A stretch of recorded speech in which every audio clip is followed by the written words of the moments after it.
नमस्कार दोस्तों। मुंबई बहुत सरगर्म है और ये तब से ज़्यादा है जब से सुशांत सिंह राजपूत की संदिग्ध मौत हुई है। तब से कई तरह के विवाद, कई तरह के मुद्दे, कई तरह की कवरेज, कई तरह के बयान वहाँ से आ रहे हैं। और सोशल मीडिया पर भी, मुख्य धारा के मीडिया में भी, प्रिंट में भी हम देख रहे हैं कि ये मुद्दे बहुत मुखरता से सामने आ रहे हैं। और साथ साथ जो फिल्म इंडस्ट्री में तमाम तरह की व्याधियां हैं, जो बुराइयां हैं, जो कहना चाहिए कि जो फिल्म इंडस्ट्री का एक स्वरूप हुआ करता था पहले, उस पर कहीं कहीं जो धब्बे की तरह, स्पॉट की तरह उभर रहे हैं, उनको लेकर के भी पार्लियामेंट से लेकर के और मीडिया तक में चर्चा हो रही है। लेकिन जो सबसे ताज़ा विवाद है वो है दक्षिण की एक फिल्म अभिनेत्री पायल घोष के अनुराग कश्यप पर आरोप। और ये आरोप बहुत गंभीर है। और ऐसा नहीं है कि हाल के वर्षों में फिल्म इंडस्ट्री में कोई ये पहली बार आरोप लगे हैं, इससे पहले भी आरोप लगते रहे हैं। मेरे साथ जानी मानी अभिनेत्री पायल रोहतगी जुड़ी हुई हैं मुंबई से। पायल, आपका बहुत स्वागत है। नमस्ते ओमकार जी। यहाँ पर मुंबई आपने नाम लिया और इंटरनेट कनेक्शन हिल रहा है। सो लेट्स सी कि हम किस तरह से विदाउट इंटरप्शन बातचीत कर सकते हैं। जी जी। जो ये ताजा प्रकरण है पायल, इस पर आपकी आपका ऑब्जर्वेशन क्या है, आपका कहना क्या है इस बारे देखिए, मैं इतना कहना चाहूंगी कि हमारे देश भारत के अंदर जब मी टू की एलिगेशंस लगाई थी बहुत सारी फेमिनिस्ट ने, चाहे वो बीजेपी के नेता एमजे अकबर हो, चाहे वो सुशांत सिंह राजपूत हो, चाहे वो नाना पाटेकर हो, इन सब के ऊपर जब भी एलिगेशंस लगी थी मी टू के दौरान, तब इन सब के खिलाफ बहुत कड़ी कार्रवाई की गई थी। एमजे अकबर को रेजिग्नेशन देना पड़ा कि जब सुशांत सिंह राजपूत के ऊपर मीटू की एलिगेशंस हुई थी तब वो बहुत दिनों तक परेशान था एंड वो दिल बेचारा फिल्म की प्रमोशन तक नहीं करना चाहता था। और बाद में संजना संघी ने 1 महीने के बाद खुलासा किया कि कैसे ये सारे इल्जाम झूठे थे, मगर उस में? समय कोई भी एलिगेशन को चेक नहीं किया गया था। साफ साफ तौर पे पुरुषों को कटघरे में खड़ा कर दिया गया था। नाना पाटेकर के साथ भी ऐसा किया गया, कहा गया कि उन्होंने तनुश्री दत्ता का शोषण किया क्योंकि तनुश्री दत्ता ने ऐसा बोला, और वो बोला कि सेट के ऊपर सभी लोगों के बीच में किया। इन्वेस्टिगेशन हुई, पुलिस इन्वेस्टिगेशन हुई और आज की तारीख में कोई प्रूफ नहीं मिला। तो ये जो मीटू के दौरान हुआ, अगर वो ही चीज पायल घोष करके ये जो अभिनेत्री है उन्होंने कहा, उनके साथ हुआ, और वो उन्होंने अब कहा, मीटू के टाइम पे नहीं कहा, अब कहा, तो क्यों बॉलीवुड के वो जो खेमा है जो मीटू के टाइम पे इतना चिल्ला रहा था, आज के टाइम पे उस लड़की पायल घोष की आवाज को दबाने का प्रयास कर रहा है। पायल घोष के इल्जाम सही भी हो सकते हैं, गलत भी हो सकते हैं, मगर जब आपने 2 साल पहले सारे इल्जामों के ऊपर इस तरह से बिहेवियर किया था कि सारे इल्जाम जो भी लड़कियों ने लगाए थे उनमें सब पुरुष कटघरे में खड़े कर दिए गए थे विदाउट इवन चेकिंग दोज इल्जाम, तो आज अनुराग कश्यप के साथ आपका रवैया इतना अलग क्यों है? तो ये मुझे बहुत खराब लगता है। और अभी मैं देख रहा था सुबह से कुछ, क्योंकि आज पायल घोष अनुराग कश्यप के खिलाफ एफआईआर लॉन्च कराने वाली है। और राष्ट्रीय महिला आयोग की चेयरपर्सन रेखा शर्मा ने भी उनसे बात की है और कहा है कि आप एक कंप्लेंट की शक्ल में एक ईमेल हमें जरूर भेज दें ताकि हम भी इसमें कार्रवाई कर सकें। तो अब काउंटर अटैक करने के लिए अनुराग कश्यप की तरफ से किसी वकील ने कहा है कि हम भी पायल घोष के खिलाफ लीगल एक्शन लेंगे। ये सब क्या है? तब तक हमें सच और झूठ पता नहीं चलता, तब तक हमें बॉलीवुड के फेमिनिस्ट का दोगलापन तो दिखाई दे गया ना। क्योंकि तापसी जी जैसी और जो एक आउटसाइडर है जिसको ऑब्वियसली नेपोटिज्म खटकता था 2 साल पहले तक, वो आज की तारीख में 2 घंटे में अनुराग कश्यप के समर्थन में आ गई।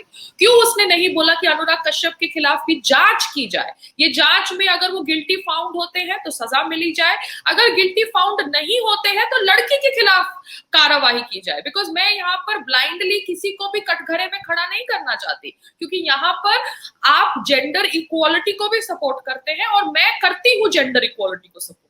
मगर तापसी ने बिना जांच के ही अनुराग कश्यप के साथ समर्थन किया। वो तापसी जो ऑब्वियसली कहती है कि अभी बॉलीवुड के अंदर नेपोटिज्म नहीं है, मगर 2 साल पहले वो ही नेपोटिज्म का राग कर रही थी जब उसको काम चाहिए था। तो आज उसको फिर से काम चाहिए, तो अब अनुराग कश्यप के समर्थन में आके कह रही है कि मुझे पता है कि आपसे बड़ा फेमिनिस्ट कोई नहीं है और मैं आपके साथ फिर से काम करने को मचल रही हूँ। उसको हरदम काम काम काम काम ही सोचता है। आप समझ रहे हो, उसने ट्वीट में ये सब लिखा है ओमकार जी, ऐसा नहीं है कि मैं ऐसे ही बोल रही हूँ, ट्वीट में भी वो काम के बारे में ही लिख रही है। तो कितने डेस्परेट लोग हैं ये लोग। तो ये इनका दोगलापन दिखाता है। मगर अनुराग कश्यप को राइट है to hire a lawyer and to fight for his case. Payal, आपके साथ भी अनुराग कश्यप का जो अनुभव है कोई बहुत अच्छा नहीं था, और एक समय था जब आपने भी अनुराग कश्यप पर एलिगेशन लगाए थे।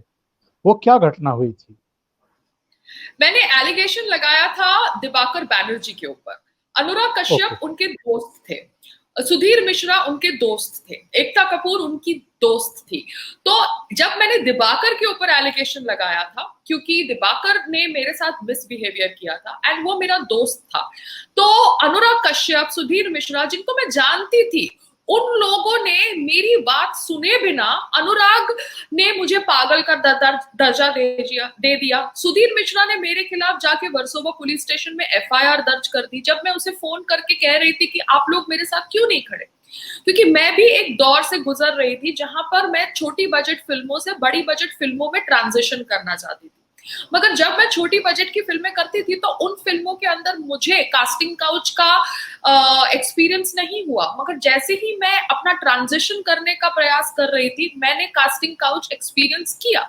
और ये देखकर मुझे बहुत बुरा लगा, क्योंकि ये लोग मेरे दोस्त थे और अपने आप को इंटेलेक्चुअल फिल्म मेकर्स बताते थे। मगर ये इंटेलेक्चुअल फिल्म मेकर्स सभी की शादियां बहुत ज्यादा टूटी हुई होती है, फ्रस्ट्रेटेड होते हैं ये लोग अपने शादियों में, मगर उसके बावजूद बीवियों को रखते हैं बिकॉज उनके बच्चे पैदा हो जाते हैं। और फिर उनको लगता है कि एंटरटेनमेंट के लिए इनको अभिनेत्रियों के साथ संबंध रखने चाहिए, और उन अभिनेत्रियों को ऑब्वियसली वो काम दे देते हैं। तो अभी ऐसा पायल घोष कह रही है कि अनुराग कश्यप ने हुमा कुरैशी, ऋचा चड्ढा और माही गिल का नाम लिया है और कहा है कि अनुराग कह रहे थे उन्हें कि इन 3 अभिनेत्रियों ने उनके साथ शारीरिक संबंध रखे, इसलिए उनको काम दिया अनुराग ने। तो अभी ये तो ऑब्वियसली वही सच है जो सच के बारे में हम सब जानते हैं, मगर यहाँ पर नाम लिए गए हैं। तो ऑब्वियसली जब नाम लिए गए हैं तो सबकी पोल खुलकर सामने आई है। तो मेरा इंसिडेंट हुआ था दिबाकर के साथ, और अनुराग कश्यप ने मेरे इंसिडेंट को डिसमिस कर दिया था, ये कह के कि पायल को पब्लिसिटी चाहिए एंड पायल थोड़ी मानसिक संतुलन से ठीक नहीं है, मानसिक संतुलन उसका ठीक नहीं है और उसकी बातों को सीरियसली नहीं लेना चाहिए। तो ये था अनुराग और मेरा पास्ट। मगर मुझे पता है कि अनुराग कभी भी लॉयल नहीं था जब वो अपनी शादी में था उस समय काल्की के साथ। तो अगर काल्की अभी उसका समर्थन कर रही है तो काल्की is the biggest fool possible, क्योंकि अगर वो इतने अच्छे इंसान थे तो आप डिवोर्स करके क्यों बैठे हैं? आपने क्या शादी सिर्फ 2 पिक्चरों के लिए की थी क्योंकि आपको ब्रेक चाहिए था अनुराग कश्यप की फिल्म के अंदर, और वो 2 फिल्में मिल गई, आपको पता चल गया कि अनुराग कश्यप तो इधर उधर सब जगह मुंह मार रहे हैं, तो अच्छी बात है कि इसको डिवोर्स कर दो। तो ये अभी इनका दोगलापन है, इनका obviously way of saving themselves है, क्योंकि काम के लिए ये लोग कोई भी हद तक गिर सकते हैं। आपका भी अब काफी समय का एक्सपीरियंस है मुंबई का, फिल्म इंडस्ट्री का। जो गंदगी वहां पर है, कास्टिंग काउच के भी आरोप लगते रहे हैं, और अनफॉर्चुनेटली वो चीजें अंजाम तक नहीं पहुंचती है, किसी को सजा नहीं हो पाती है। और मुझे तो याद नहीं है कि किसी अभिनेता को, किसी डायरेक्टर को, किसी प्रोड्यूसर को कास्टिंग काउच में कोई सजा हुई हो। तो ये समस्या जो है पायल, ये किस तरीके से मिनिमाइज की जा सकती है? मैं खत्म करने की बात नहीं कर रहा हूँ, मिनिमाइज कैसे की जा सकती है? क्योंकि ऐसी बहुत सारी लड़कियां हैं जो आसानी से तैयार हो जाती हैं इस सब के लिए। देखिए, अभी अगर कोई लड़की आसानी से तैयार हो जाती है ये सब चीजों के लिए क्योंकि उनको सिर्फ करियर के लिए सोचना है, तो ये उनका पर्सनल चॉइस है। मगर ये कोई प्रथा नहीं होनी चाहिए अभिनेत्री बनने के लिए। Talent should be the criteria for getting work anywhere, whether it be Bollywood, whether it be sports, whether it be politics, whether it be anywhere. मगर जैसे आप देखते हैं पॉलिटिक्स में नेपोटिज्म होता है, बाप दादा अगर नेता है तो बेटा भी नेता बनना चाहता है। वैसे बॉलीवुड में सेम है, अगर बाप दादा अभिनेता है, अभिनेत्री है, तो उनके बेटे बेटी वो बनना चाहते हैं। साथ साथ में कास्टिंग काउच है, जहां पर ऑब्वियसली प्रोड्यूसर डायरेक्टर अपनी शारीरिक भूख मिटाने के लिए अपकमिंग एक्ट्रेसेस के साथ संबंध रखते हैं और फिर उनको ब्रेक देते हैं जब उन्हें अच्छा लगता है। अब नाम तो बहुत सारी अभिनेत्रियों का जोड़ा गया है डायरेक्टर्स और प्रोड्यूसर्स के साथ। उर्मिला मातोंडकर का नाम जोड़ा गया है राम गोपाल वर्मा के साथ, चित्रांगदा सिंह का जोड़ा गया है सुधीर मिश्रा के साथ, काल्की का जोड़ा गया था अनुराग कश्यप के साथ जब तक उनकी शादी नहीं हुई। तो यहाँ पर हम कोई झूठ नहीं बोल रहे हैं, हम सिर्फ ऑब्वियसली एक सच बता रहे हैं, जो सच को ये लोग कहते हैं कि भैया एक तरफा नहीं होता। बट जबरदस्ती तो आप किसी के साथ नहीं कर सकते ना कि भैया काम हम तभी देंगे जब आप हमारे साथ सोएंगे, क्योंकि कंगना ने भी बोला है कि बहुत बड़े बड़े हीरोज ने ऐसा उसके साथ किया है, और कंगना तो सक्सेसफुल एक्ट्रेस है, तो उसको ये सब पब्लिसिटी के लिए करने की आवश्यकता नहीं है, टीआरपी करने के लिए जरूरत नहीं है उसको न्यूज में आने के लिए, क्योंकि ये सब न्यूज उसको ऑब्वियसली एक कटघरे में खड़ा करती है, जहां पर लोग ऑब्वियसली नहीं चाहेंगे कि उनकी कंगना के साथ ऐसा हुआ हो। पास्ट में कोई नहीं चाहता, सब पता है गंदगी जानते हैं गंदगी के बारे में, मगर नहीं चाहते कि वो गंदगी उनके साथ जुड़े। आप समझ रहे हो, उनको पता है but nobody wants to accept it. तो अब देखते हैं कि क्या हो सकता है इस मामले में, क्योंकि अभी देखिए नेशनल कमीशन ऑफ विमेन भी काफी एक्टिव है। मुझे लगता है एक इंडिपेंडेंट बॉडी होनी चाहिए जहां पर जब भी कोई लड़की या लड़का आउटसाइडर या कोई भी इंसान काम चाहता है कोई भी प्रोडक्शन हाउस के साथ, वो कास्टिंग हो वाया इंटरनेट, वाया ईमेल्स, कोई भी ऑफिस विजिट अवॉइड होनी चाहिए, बिकॉज ये ऑफिस विजिट्स के अंदर जो कास्टिंग एजेंसीज होती है, यहाँ के लोग, यहाँ के अंदर के लोग बड़े चीप होते हैं, स्लाइमी होते हैं। मुकेश छाबड़ा जो दिल बेचारा का डायरेक्टर है, वो पहले कास्टिंग एजेंट था, उसका ऑफिस यहाँ पर ही है मुंबई में आराम नगर 2 में, और उसके ऊपर भी बहुत सारी लड़कियों ने गलत बिहेवियर का आरोप लगाया था। मुकेश छाबड़ा का नाम भी उठा था मी टू के टाइम पे। तो ये जो कास्टिंग ऑफिसेज हैं, इनको बदलना पड़ेगा, क्योंकि भारत के अंदर अभी तक ऐसा कोई प्रोफेशनल सेटअप नहीं है जैसा हॉलीवुड में है ऑफ कास्टिंग ऑफिसेज। एंड लोगों को ईमेल द्वारा, जैसे आजकल हम लोगों के साथ बातचीत करते हैं through Skype, Zoom, StreamYard, वैसे ऑडिशंस भेजने चाहिए। And there should be an independent organisation जो ये कंप्लेंट्स को सीरियसली कंसिडर करे, जो ऑब्वियसली आउटसाइडर्स के साथ होता है, सो दैट ऐसे इंसिडेंट्स को रोका जाए, बिकॉज ऐसे इंसिडेंट्स के ऊपर लीगल प्रोसीजर भी बहुत टाइम लेता है। आपने खुद बोला अभी तक हम किसी लीगल जजमेंट के ऊपर या वर्डिक्ट के ऊपर नहीं आ पाए हैं। आप समझ रहे, प्रीति जैन करके भी एक लड़की थी जिसने आरोप लगाया था मधुर भंडारकर के ऊपर। I think that case went on for years and then now she is nowhere, she is finished. So ये सब चीजों के ऊपर ध्यान रखने के लिए एक इंडिपेंडेंट ऑर्गेनाइजेशन होनी चाहिए। लेकिन पायल, अगर YouTube पर ही जाकर के देख लें या सोशल मीडिया पर ही देख लें, तो ऐसी बहुत सारी स्ट्रगल करने वाली लड़कियों के वीडियो पड़े हुए हैं जिसमें उन्होंने अलग अलग लोगों पर गंभीर आरोप लगाए हैं। फराह खान के भाई पर ही कई स्ट्रगल कर रही अभिनेत्रियों ने गंभीर किस्म के आरोप लगाए हैं। तो एक शेखर सुमन का बेटा 4 साल पहले कोई प्रेस कॉन्फ्रेंस करके कंगना रनौत पे कुछ भी एलिगेशन लगाता है तो मुंबई पुलिस को जांच सौंप दी जाती है कि ड्रग कनेक्शन का मामला, इसमें ढूंढिए, टॉर्च ले लीजिए, तलाश करिए, निकालिए, परेशान करिए। लेकिन इतने सारे वीडियो पड़े हुए हैं, सोशल मीडिया पर तमाम तरह की खबरें आती रहती हैं, मुंबई पुलिस की नींद नहीं जागती, महाराष्ट्र सरकार की नींद नहीं जागती है। तो ये जो सिस्टम है, ये सिस्टम इतना उदासीन है और कई बार इतना सेलेक्टिव हो जाता है, इतना एग्रेसिव तरीके से प्रोएक्टिव हो जाता है, इसकी वजह से भी ये समस्या बढ़ती जा रही है। देखिए, हमारा जो सेटअप है, इंडिया का सेटअप है, ये सेटअप को थोड़ा प्रोफेशनल होने के लिए कुछ वर्ष जाएंगे, क्योंकि जब मैं भी ये इंसिडेंट से गो थ्रू कर रही थी बहुत साल पहले, मैंने भी सोचा कि मैं पुलिस के पास नहीं जा सकती, क्योंकि पुलिस और लीगल सिस्टम और ये सब ना मुझे समझ पड़ता है, ना मेरे पास इतना पैराफर्नेलिया है कि मैं जाके ये सब लीगल बैटल्स हैंडल कर सकूं। तो मैं उस समय नहीं गई, बिकॉज उस समय ना तो सोशल मीडिया था, ना तो मेरे परिवार का इतना कोई सेटअप था लॉयर्स के साथ। और उस समय तो मैं इतनी बड़ी नहीं, इतना भी नाम नहीं थी जितना नाम मैं आज की तारीख में हूं। तो आप समझ सकते हैं।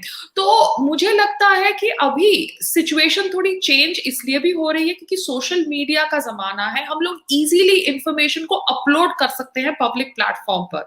हम मोहताज नहीं है कोई टेलीविजन न्यूज चैनल के लिए कि वो हमारी न्यूज को दिखाए, हम मोहताज नहीं है कोई न्यूज़पेपर के लिए कि वो हमारी न्यूज पे इंफॉर्मेशन को ब्रेक करे, क्योंकि पहले या लेट्स सी अभी आगे क्या होता है, बिकॉज न्यू इंडिया है, न्यू इंडिया में बहुत सारी चीजें नई हो रही है, and let's see slowly and steadily किस तरह से ये सारे चीजों को हम हैंडल कर पाते हैं, because people are getting more and more aware, and awareness is happening due to social media, जहां पर ऑब्वियसली क्राइम्स को भी कंट्रोल किया जा सकता है, चाहे वो बॉलीवुड में हो या बाकी क्षेत्र में।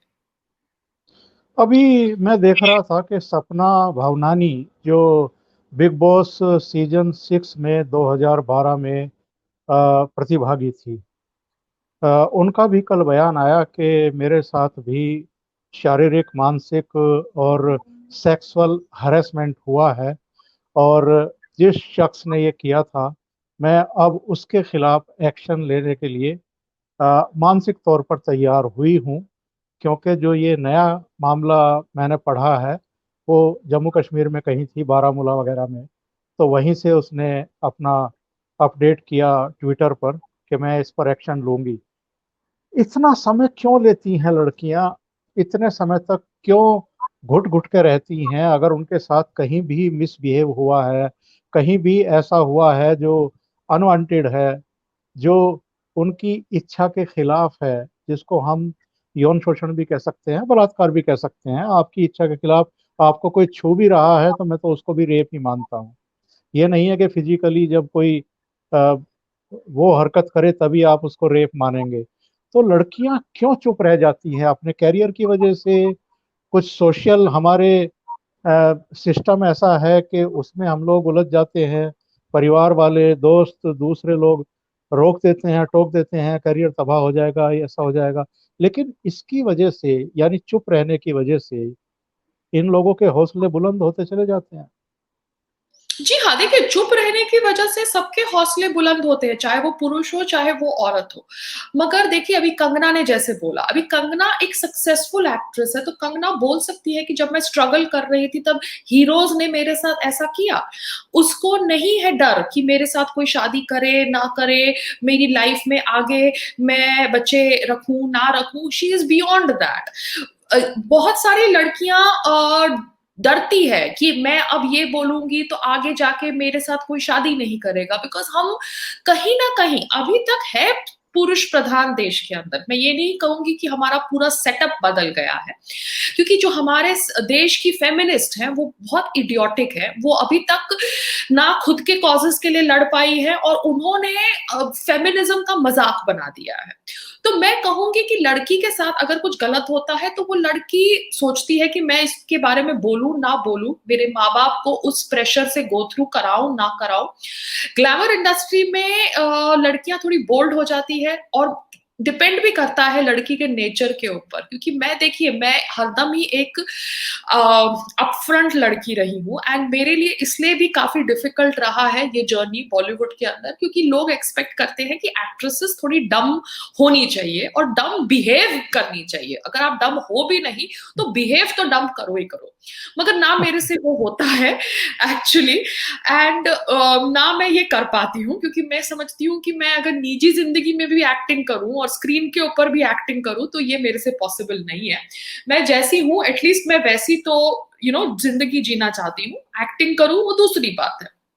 तो सपना भवनानी ने अभी ये कहा है, तो सपना भवनानी भी एक लड़की है जिन्होंने सलमान खान के खिलाफ आवाज उठाई थी जब वो बिग बॉस में थी, and she found him very biased. अब सपना भवनानी मेरी फ्रेंड नहीं है, मगर अगर सपना भवनानी कह रही है कि वो आवाज उठाना चाहती है अगेंस्ट समबडी जिसने उनके साथ गलत बर्ताव किया, तो I think she has a right to do that, because after all no voice should be allowed to be go away, every voice should be heard, क्योंकि यही स्लोगन फेमिनिस्ट यूज करते हैं। तो देखते हैं कि सपना भवनानी के समर्थन में कौन आता है, क्योंकि पायल घोष के समर्थन में तो कोई बॉलीवुड वाला आया नहीं जो नामी नाम हो, एक्सेप्ट कंगना रनावत। मगर सपना भवनानी के समर्थन में कौन आता है, क्योंकि सपना भवनानी के तो थोड़े बहुत फ्रेंड्स हैं, आई थिंक विपाशा और ये सब लोग सपना भवनानी के साथ जुड़े हुए हैं, बाल वाल कटाने जाते हैं, because she is a hair stylist. Let's see how many people support her, and it also depends कि वो किसके ऊपर इल्जाम लगा रही है। अगर जिसके ऊपर इल्जाम लगा रही है वो इंटरेस्टिंग है तो सपोर्ट आ जाएगा, अगर वो इंटरेस्टिंग नहीं है तो सपोर्ट नहीं आएगा। तो ये तो बॉलीवुड का वे ऑफ फंक्शनिंग है। और ये जो खतरनाक ट्रेंड दिखाई दे रहा है, जिसकी तरफ अभी आपने इशारा भी किया है, कि सेलेक्टिव तौर पर किसी का समर्थन करेंगे, अगर कोई आपके विचार को आगे बढ़ाने वाला नहीं है, अगर आपके गैंग का नहीं है, आपके गिरोह का नहीं है, आपका हम प्याला नहीं है, तो आप उसको सपोर्ट नहीं करेंगे। ये कितनी खतरनाक टेंडेंसी है। ये तो बहुत ही ज्यादा गलत टेंडेंसी है ना। देखिए, अब जब एमजे अकबर के ऊपर आरोप लगा, जर्नलिस्ट ने आरोप लगाया, प्रिया रमानी हो या बहुत सारे लोगों को, उनको दरखास्त कर दिया गया ना, he had to give his resignation. अभी वो आरोप प्रूव होंगे कोर्ट के अंदर, the legal procedure will go on, but BJP ने तो उसको बर्खास्त कर दिया।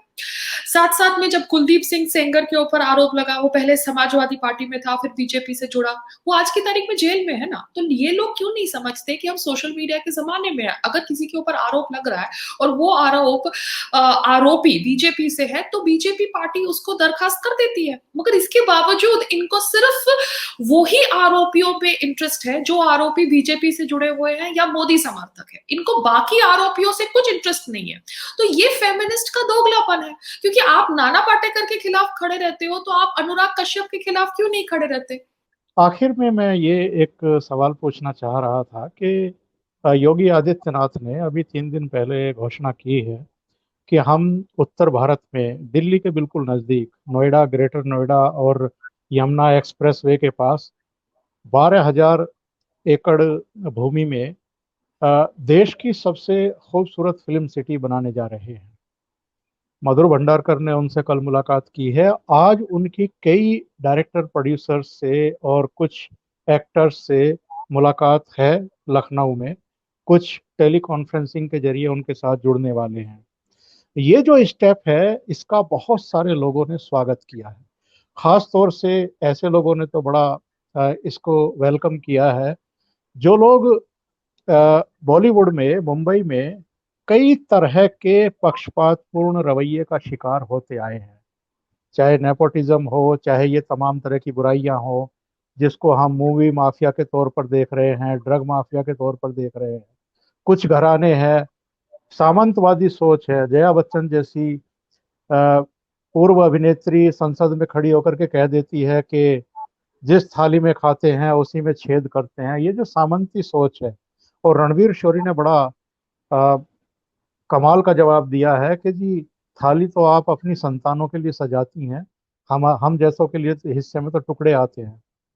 तो ये जो एक जद्दोजहद इस समय चल रही है, जो वाद विवाद चल रहा है, क्या अगर हम दिल्ली के पास इस तरह की फिल्म सिटी स्थापित कर पाते हैं या हो जाती है, तो बॉम्बे की जो फिल्म इंडस्ट्री है, जिसको हम बॉलीवुड कहते हैं, कुछ उसमें भी सुधार आएगा।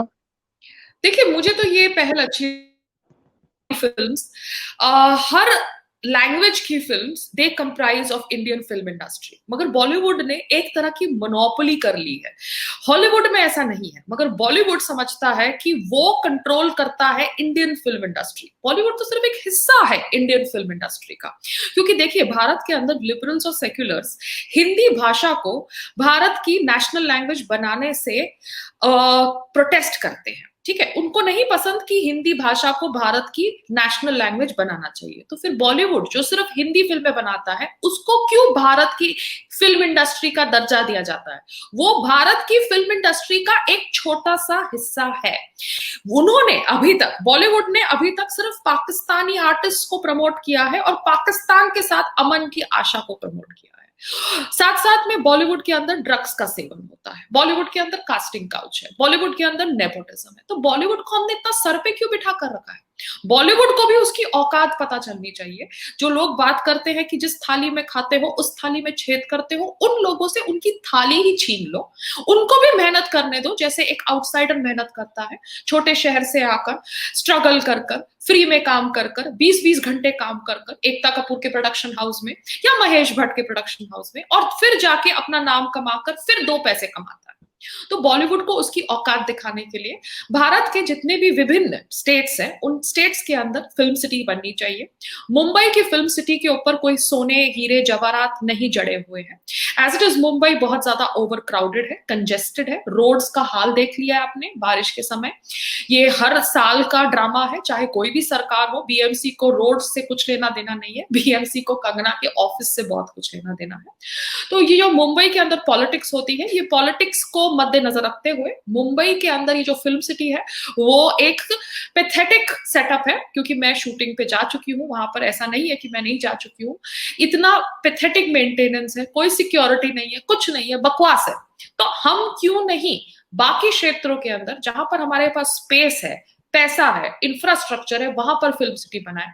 क्योंकि जहां हम ऐसा करेंगे तो जब प्रोड्यूसर, एक्टर, डायरेक्टर अपनी पिक्चर शूट करने के लिए ऐसे स्टेट्स में जाएगा तो उसका ट्रैवल लॉजिस्टिक्स कम हो जाएगा, क्योंकि वो उन्हीं क्षेत्र के लोगों को हायर करेगा, उन्हीं क्षेत्र के लोगों को एम्प्लॉयमेंट मिलेगी। और बॉलीवुड के अंदर ये जो मोनोपोली करने वाले लोग हैं उनको अपनी औकात समझ पड़ेगी, चाहे वो प्रोड्यूसर हो, डायरेक्टर हो या सुपरस्टार हो।